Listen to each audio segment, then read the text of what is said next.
कर रहे जनता दल यूनाइटेड के कटरा प्रखंड अध्यक्ष अभिभावक इफ्तिखार आलम उर्फ चमेली जी, राष्ट्रीय जनता दल के कटरा प्रखंड अध्यक्ष बड़े भाई विकास यादव जी, यहाँ पर उपस्थित जनता दल यूनाइटेड के युवा नेता बड़े भाई प्रभात किरण जी, यहाँ उपस्थित कांग्रेस के प्रखंड अध्यक्ष बिरतवाना पंचायत के मुखिया अभिभावक सफदर हुसैन जी, पूर्व मुखिया डॉक्टर गुनारे साहब, यहाँ उपस्थित राष्ट्रीय जनता दल के जिला उपाध्यक्ष और अभिभावक मखबूर आलम मुन्ने जी, छोटे भाई अमरेश राय, राष्ट्रीय जनता दल के मीडिया प्रभारी रंजीत भाई, बिरतवाना पंचायत अध्यक्ष नूर बाबू, यहाँ उपस्थित समीर भाई, अभिभावक भुवनेश्वर राम जी, कांग्रेस के युवा अध्यक्ष शमशनाबाद बिट्टू भाई एवं यहाँ पर उपस्थित कटरा प्रखंड के तमाम कोने कोने से आए हुए राष्ट्रीय जनता दल और महागठबंधन के तमाम नेता और कार्यकर्तागण,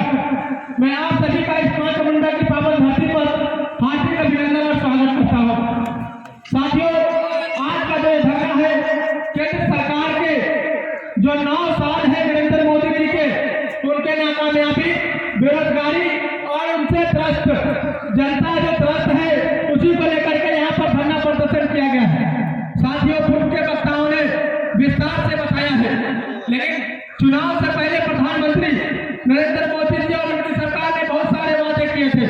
प्रत्येक वर्ष 2 करोड़ युवाओं को रोजगार देने की बात कही थी, लेकिन आज तक एक भी युवाओं को रोजगार उनकी सरकार में नहीं मिला। साथियों, युवा दर भटक रहे हैं। साथियों, और जब उनसे पूछा गया कि आपने तो 2 करोड़ युवाओं को रोजगार देने की बात की थी, तो अमित शाह ने बताया कि रोड पर जो पकौड़े चल रहे हैं वो रोजगार नहीं तो क्या है। साथियों, चुनाव से पहले भारतीय जनता पार्टी के नेताओं ने कहा था कि हम प्रत्येक गरीबों के खाते में 15-15 लाख रुपए भेजेंगे।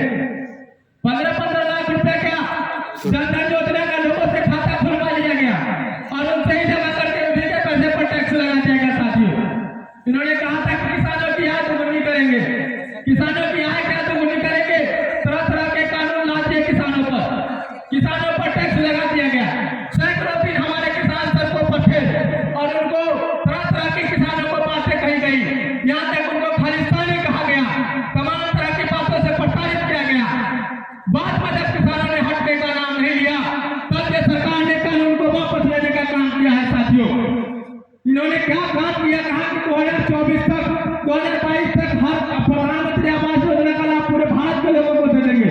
मुखिया जी यहाँ उपस्थित है, देवेंद्र सहनी जी, कृष्ण राम जी उपस्थित हैं, सफदर हुसैन भाई उपस्थित हैं।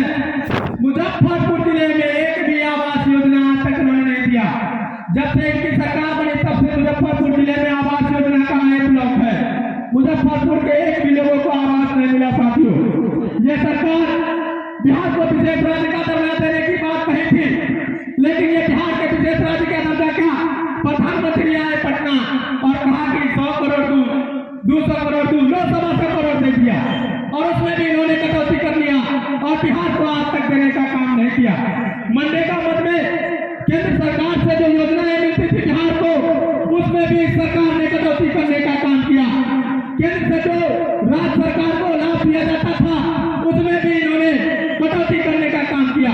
आज जो भी चीज आप देख रहे हैं, उन तमाम चीजों को इन्होंने प्राइवेटाइजेशन करने का काम किया। अडानी के नाम, आडवाणी के नाम और नीरव मोदी और तमाम लोगों के नाम इन्होंने इस देश के निजी संपत्तियों को बेचने का काम किया और उसका निजीकरण करने का काम कर दिया। साथियों, लाल किला तक आपका इन्होंने इसको निजीकरण कर दिया।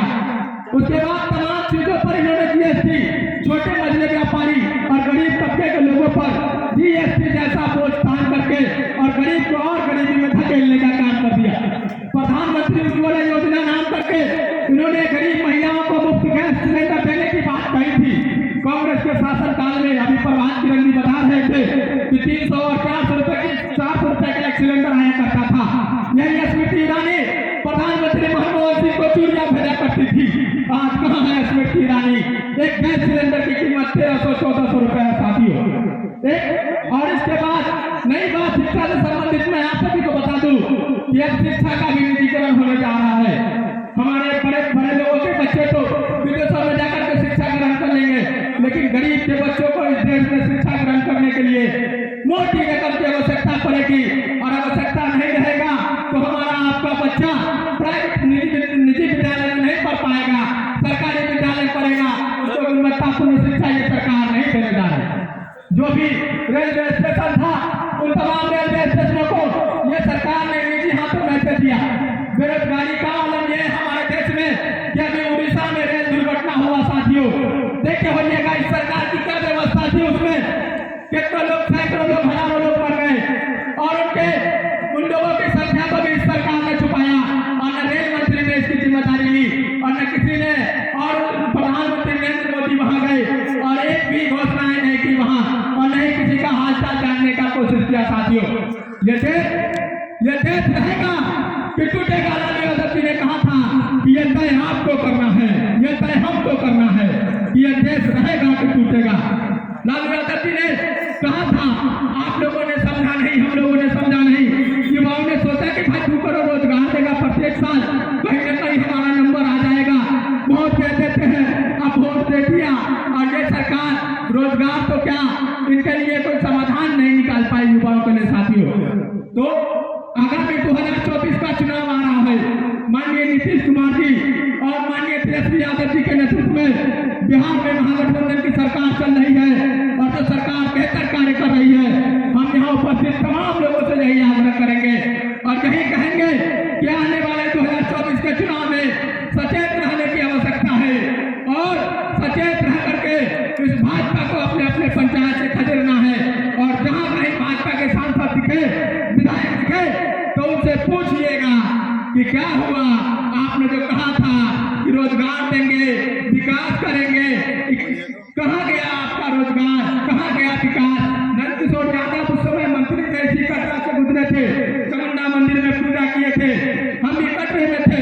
उन्होंने कहा था कि बिहार को विशेष राज्य का दर्जा देंगे, लेकिन आज तो उनका आता पता भी नहीं कि खुद कहाँ चले गए साथियों। तो बातें बहुत है, वरिष्ठ साथियों को भी बोलना है। मैं कोई नेता नहीं तो लंबी भाषण दूं, अगर हमसे कोई गलती हुई तो इन चंद शब्दों के साथ एक छोटा सा शेर कहूंगा, उसके बाद अपनी बात को खत्म करूंगा। गरीबी को मिटा देने की बातें सिर्फ बातें हैं, गरीबी को मिटा देने की बातें सिर्फ बातें हैं। देखो दौलत के भूखे हैं, गरीबी क्या मिटाएंगे।